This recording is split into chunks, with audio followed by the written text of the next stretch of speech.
you've set yourself on a mission in 2015 to educate Yeah. over 1 million girls, women on Yeah. finance until 2025. What have you done there exactly, and how far have you come? I've hit the milestone. Really? Congratulations. I hit it. Thank you. That's amazing. I hit it at the end of 2024. And at first I was like, oh my gosh, how have I done this? But then I sat down and I calculated everything across YouTube. For a year, I was Grazia's money columnist. Yeah. And then I just thought about all the different mediums I've done and things I've gone on. I looked at my social media following. I looked at all the classes I've done, the panels and everything. And I was just like, whether it's online or offline, I've hit that number. And it was a little bit more than 1 million. But I was so happy to do that over the course of 10 years. And I'm just so glad that mission has been accomplished, because sometimes I forget.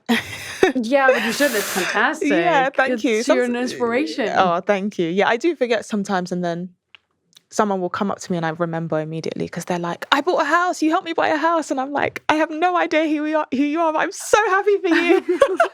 And that is, that is literally the joy of my life. As you can see, like, I've started smiling, because I'm just like, oh, that's great. Or a woman who's a single mother and she has 3 kids. It's like, look, I've paid off my credit card. And I'm like, yes, because she knows I will know what that means more than anyone else. So other people say, oh, that's great. But I'm like, no, I get why that means so much to you.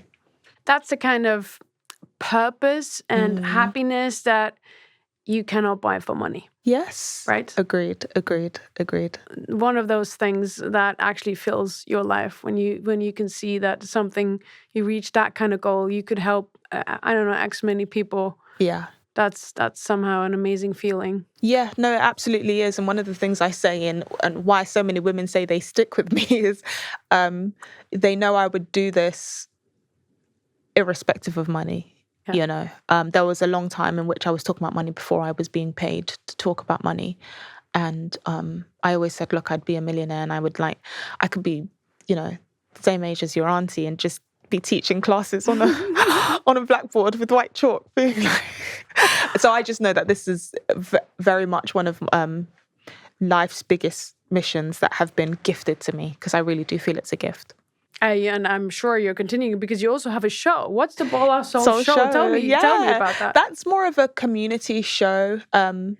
It's a place to talk about things where I don't feel like there is a place for us to talk about things as a people anymore. I find that we have restaurants, there's clubs, and there's many people who, you know, like to party and things like that. But where is the medium where we can have conversations? So recently we spoke about marriage and relationships, which is incredibly important. And so many people shared differences, such as when they have children, and if, you know, one was made redundant, then the other was the breadwinner, and then, you know, the wife becomes the breadwinner, and then the husband becomes self-employed, and people ask honest questions. Did you change the way you treated him? And then, you know, she would say no. So it's to have the tough conversations that's not always being had because there's nowhere else to have them. It's also talking about wealth building and what that looks like, and sometimes wealth building also looks like humility. So at times it's like, just because my mother or my parents annoy me, it doesn't mean that, oh, I need to go and buy a house and just get away.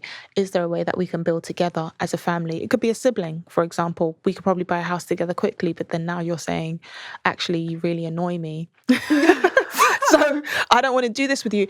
And these are the things that break up families. So we look at ways in which we can maybe humble ourselves, ways in which that we can make better sacrifices, but also learning that wealth building is about community as well. Absolutely. You can't do it on your own. So that's essentially what the show is about. Yes, and it's so important to have these conversations in real life, because loneliness is a big factor these days, although really we're so connected, where everyone is so lonely. Yeah. To come together and meet people and feel them and see them is already such a big thing. I know, it really is. And some people say to me, oh, I can't make it, but I'll catch the show online. And I say, it won't be online. And they go, oh. And I say, we've become too comfortable being detached. Yeah. I understood it in the beginning, and that some of us needed a break. Some of us didn't want to be in the office 5 days a week. Totally get that. You're tired. Maybe you've got children. Maybe you live far. You know, you want to go to your yoga class after work and you can't because you're always on the tube and so on.